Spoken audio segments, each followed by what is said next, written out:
substantive. Pure 5 extraction. Pure 5 extraction, the best extraction system out there. Well, we'll get that on another podcast. It's on there. Just go to our YouTube and Pure 5 extraction. There's a whole podcast on it. But we are here pleased to be joined with a couple of really cool individuals. The big man on campus himself, Tyler, is with us. Right. And Doug. Doug is one of my heroes who I've met around the world in the cannabis industry. So I want you to learn a little about who they are, what they do, their journey into cannabis, some of their latest projects, because they are men to know in the cannabis space. So let's start with Doug. Dimitri, thanks for having me. Get a little closer there. Oh, thanks for having me. Yeah, thank you for stopping by and joining us. Yeah, it's always good to be here. So founder of CanEx Jamaica, the business conference and expo that we hold annually in Montego Bay. I must attend. Yeah, 21st to the 23rd of September this year. Very excited for the plans that are afoot there. We're going to mix it up a little between cannabis and psychedelics and broaden the range of content that we cover in this fast-growing space. You love that you're involved in psychedelics. Yes, indeed. I invited you to come on the trip of the mountains. You did. We do an annual mountain mushroom trip now for Thanks people. for the invite. You're invited next time. It was I'm just finding out, You know what I mean? Late to the party. By the by. You guys are all invited, okay? Everyone out there is invited. Just email me. Sorry, go ahead. And separate from that, and speaking of psychedelics, so I've just launched Marley One, so I'm the CEO of that entity, and we are in functional mushrooms, psychedelic mushrooms, and we also do therapeutic psychedelic wellness retreats in Jamaica. So that's a big project we're very excited about. Functional mushrooms obviously give us the opportunity to take the Marley brand as iconic, legendary, and known the world over, globally, educate people and expose them to functional mushrooms and its extraordinary health benefits. And then we've been launching Marley One Drop in a few months, which will be our psychedelic product, and that'll be in Jamaica, cultivated, grown, produced in Jamaica. We're very proud of that. Sold there legally. It's legal to do so in Jamaica, which is very important with a brand like what we're doing. And then our wellness retreats, which are really very powerful and transformative experiences that we support people in coming down and really getting in touch with themselves and helping them to sort of self-actualize a little bit. So it's very rewarding to do that, but that's where we are right now. That's our focus. That's incredible. And by the way, you're not just a man to know in Jamaica. You're spread throughout the Caribbean, and your contacts are deep throughout the whole many Caribbean islands, right? Absolutely. We really, I feel very personally, very strongly that cannabis and now by extension plant medicine and psychedelics offer the Caribbean, a real path to growth and development for the people of the Caribbean. And I'm a little bit saddened that it's taken so long for the governments and the other stakeholders to really recognize what this opportunity represents. But we continue to push. You keep pushing the mountain up the hill, so to speak. But ultimately, I think the benefits are so tremendous that it's going to be worthwhile and really support the region. Extracted Jamaican vapes, that's what we need to do, and market them around the world once the regulations allow for it. There's so much to talk about mushrooms, and so much to talk about concentrated mushrooms and concentrated mushrooms, functional mushrooms, and a lot of things, a lot of good things coming in. This is the new industry that is coming in right now, concentrating mushrooms, concentrating kratom, concentrating all these powerful herbs beside cannabis, because now everybody knows how to deal with cannabis, and the mushroom is the new challenge. So this absolutely. They go together. That's how we look at it. In terms of like just a movement toward natural plant medicine derived solutions for people to have better healthcare. So we see them very much together. I know you guys followed what we did with Ricky Williams and Jake Plumber, Remembrance, and that whole concept was responsible substance use for healing and balance, whether it's cannabis or mushrooms or thousands of other herbs and remedies, extracted or not extracted, can be used responsibly for individual excellence, for wellness centers. I call it also elevation centers, not just healing centers, elevation centers. The first ever elevation center will be under my name. You can be an investor. But speaking about money and the big man on campus, it's good to see you here. And money follows you. It's like, where should we go? Tyler, tell us about yourself, your journey into cannabis, who you are and what you do. Yeah, first off, pleasure to be with you guys. It's been too long. This is the first time he has been on our podcast. It is, which is a shame. I don't know how that happened. Yeah. So Tyler Beuerlein, I've been in the industry a decade now, which it's freaking, it's like dog years. So crazy. Long time in the space, but I've been on the banking side of the fence, and maybe as far down the rabbit hole as you could be on the financial services side. I was with a company called Hyper, which many of you may know. Spent time with most banks and credit unions throughout the country over the last 10 years in the industry directly. That's right, Hyper. I Yeah, totally forgot Hyper. yeah. They just actually sold last week. They announced. You know, the Tyler, they sold? They sold, yeah. I remember Tyler more than I remember Hyper for some reason. I don't know Yeah. why. I got the opportunity to join Safe Harbor Financial about a year and a half ago. And for those that don't know the story, Partner Colorado Credit Union was one of the first institutions in the country to bank this. They started Safe Harbor as the cannabis banking arm, really, and that entity just went public, the first financial services company to go public on NASDAQ. So we did that, I believe, last September, October, and it's been a phenomenal ride. So we bank the industry nationwide. If anyone tells you they can't find a bank account, I'm here to tell you that's absolutely false. They can call me anytime. We're happy to help. Again, we bank all state legal markets, and we're actively lending. So we're lending on real estate.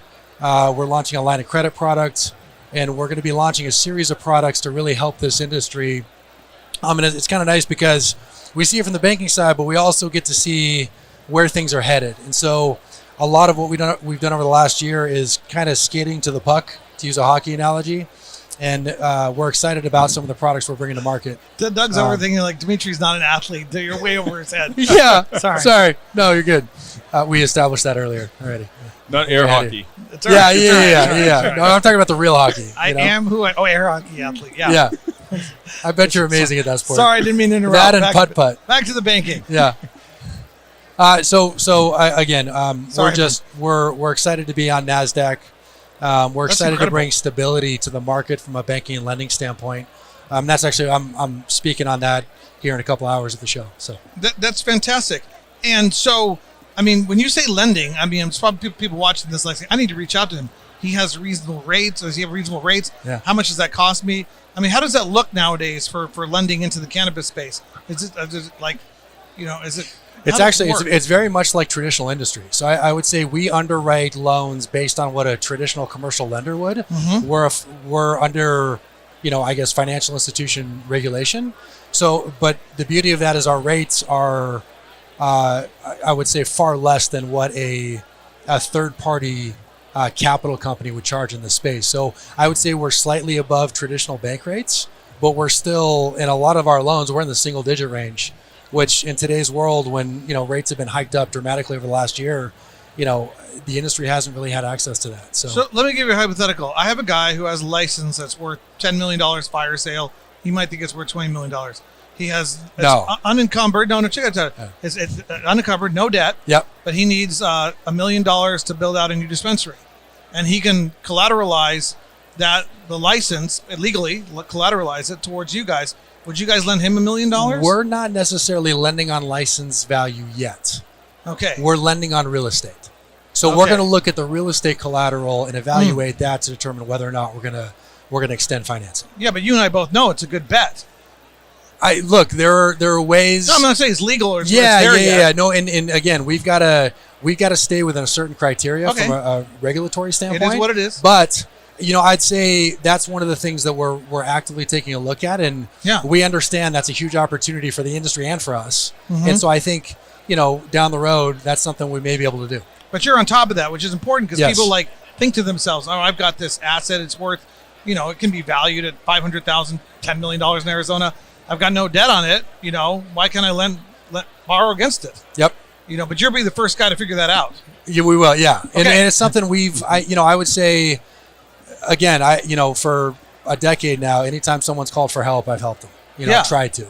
And so, if you're in a scenario where you have a unique outside of the box scenario like that, I can probably help in some way, shape, or form. But it shouldn't be. I mean, I know it is. I mean, George is talking about lending on machines. You guys lend on machines? We do. Yeah. So we're getting into every aspect of lending in this space, whether it be equipment financing or accounts receivables, and we may do some of that stuff directly. We may do it through strategic relationships, but we are building a full financial service suite for the industry that I would say goes above and beyond what the current offerings are for this space. And by the way, his extraction machines are like those fine eggs from Russia. They go up in value. What are those eggs called? What are those eggs called from Russia that go up in value? Matryoshka? I don't know. I don't know. There's like Fabergé. there you go. Look at Fabergé, there you go. That's what happens when you have a classical good education. We do not finance Fabergé eggs, unfortunately. No, but his extraction. Yeah, machine. no, I know. Okay. So What about international, Tyler? Do you guys do anything? We don't outside do the anything US yet? international yet, but again, I think that's on the roadmap. There's so much opportunity right now, especially with the equity markets being hammered the way they have. Yep. There's such a need here in the U.S. that we're really focused on executing for that, gaining those relationships from a banking standpoint, and really, I would say, owning the real estate, right? Because then we can bring all of those other product feature sets through that ecosystem in a very timely manner, and it's going to benefit everybody. And I'll say this, and I say this more because of the team I get to be around. I don't believe there will be a better situation for operators anywhere in the country from a feature set and offering standpoint over the next 18 to 24 months than with Safe Harbor Financial. And that sounds selfish, but it's I would say that even if, based on what I know, I would say that even if I wasn't with the company. yeah, I mean, and certainly, just talking to you about finances and lending and the industry, they acquire. I wonder how many people call you and say, I just want to talk to him for an hour, pick his brain for his expertise. A lot. I'm sorry. It's good. Don't call him unless you're serious. I enjoy it. It's No, but you are a teacher.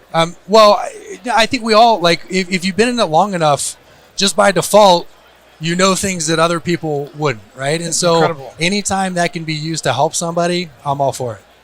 And, But a lot of states are just starting up. So Yeah. all these are new companies. They don't Yeah. have 2 years of business or Yeah. anything like that. Is there mercy for those guys? Yeah, I think so. It's interesting in every new market, and you've seen this too. And Douglas, I know you've had some experience too. Every new market makes the same mistakes, right? It's just like the same bad actors run in. They convince people to go down a certain path. They make the same mistakes. hate They that. implode, and then they have to rebuild, and that's when we get involved. You know what I mean? Unfortunately. So we're trying to stay ahead of those things and try and give people resources so they can make better decisions out of the gate or have better resources, right? Because, look, we want to see those markets succeed from the onset, right? Oh, yeah. Because it helps everybody. Every new license holder should call you first for that free hour consultation. I do it. I mean, I would do it because it pains me to get the frantic phone call from somebody when things go bad. And it's a great. I mean, even if one deal happens out of like 3 weeks of education, you're helping the industry. You're helping these individuals, and you get your deal after like 3 weeks. Even if we didn't, I just like safe knowing answer. that people have access to good info. It can make good decisions. That stuff. I like that. Pays forward at some point, and when or how, who cares? I love his spirit. He's got a chapter in my book. I might give you a chapter in my book. Oh wow. too. Yeah, no, but you got to have that spirit of giving. Yeah. Giving is success, and to be able to have something to give, you're successful.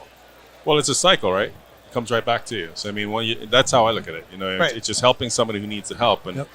you don't have to worry about when it comes back because it just shows up sometimes. Like, holy smokes! Like, what a gift! I'm But more the like gift the, is, the- you've already planted. I'm the more seed. like the big bang itself. I'm not sure what's ever coming back to me, and I really don't care. You see what I'm saying? So cycle is good. I get that. But that might be also because you're scared of what might come back to you, so you just like Yeah, disassociate seriously. from jump. See, Yeah, but Dimitri, look back look at where you started and look at what Meta's become already, right? Yeah, so we've had a good run. So that's and you've paid it forward. I've watched you do it. You know what I mean? It's not you just saying the word. You've done it. I've seen you do it. I see you do it every day. So I go by that old quote. I still haven't found what I'm looking for, so I assume everybody else hasn't found what they're Yeah. looking for. So we shall help each other find what we're looking for. That's kind of like the mantra behind Meta. But let's talk a little bit more. I mean, you are the financial guy. You are the expert. I feel as we dipped into that a little bit. And if you're a license holder out there, especially a recent license holder, acquirer, somebody who just came into that newfound license, call you to talk to you about the financial aspects of it, right? Is that yeah, I mean, we can help from in a myriad of ways. So we can bank you immediately, right? Which is one hurdle overcome, and then again, happy to advise on best course of action, even if it's not with us. You know what I mean? If somebody has a specific capital need and we can't fill that void, I'm going to tell them where to go to get it.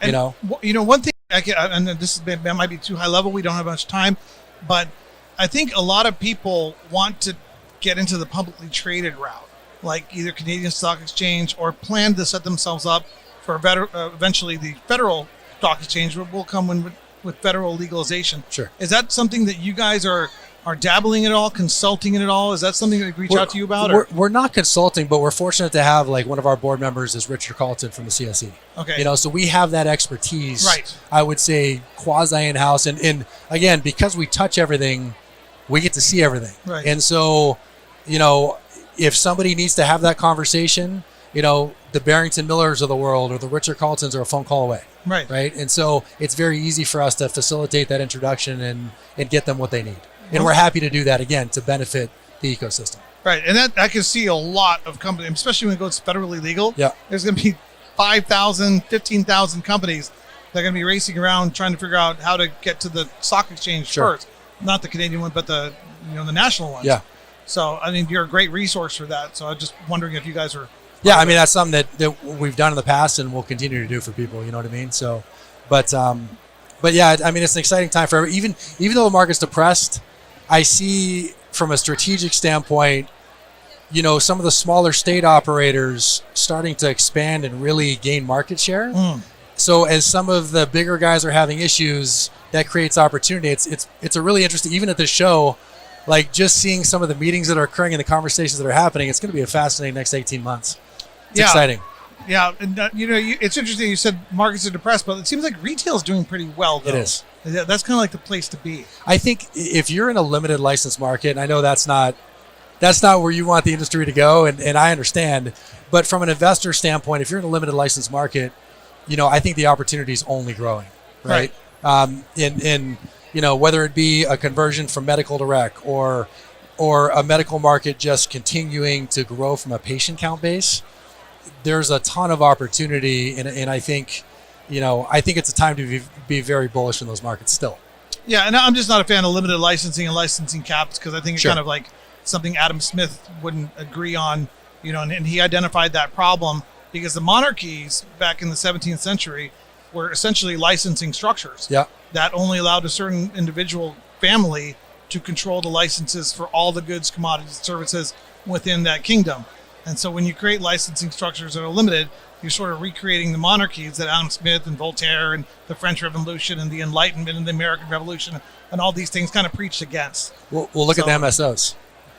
You know, I mean, they're acquiring, their footprint is limited license markets across the board. Right. And they've done that because those are the most defendable businesses and the safest from an investment standpoint.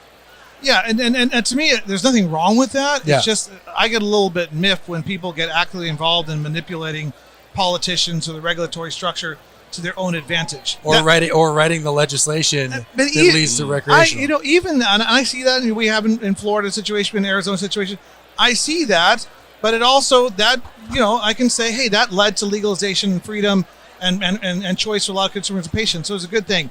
But once it's created, and once the government, once the adults, once the representatives and legislators get involved and start looking like what kind of market structure we want, if you start manipulating that away from a free market, that's when you kind of like actively do something to me that's wrong. Sure. That's just my personal philosophy. But part of that too, Dimitri, is like, you know, you're trying to give the market training wheels. You know, what's going to attract the capital to build the market out, as opposed to what's the real utopian scenario. Right. You know what I mean? And I think we're in a situation, and you're looking at it across a number of industries now. We're really having to ask ourselves whether free markets really are free. You know, is the barrier to entry because of the capital pool, the sort of size of market share that some of these entities have, really open? So, I mean, look, I'm all for on one side of it an open market. On the other side of it, from a practical standpoint, I say, how can some of these businesses get off the ground, be properly funded with the patient capital to say, you're going to fall, you're going to trip, you're going to stumble, and we're going to get you back on track because this is a longer term play.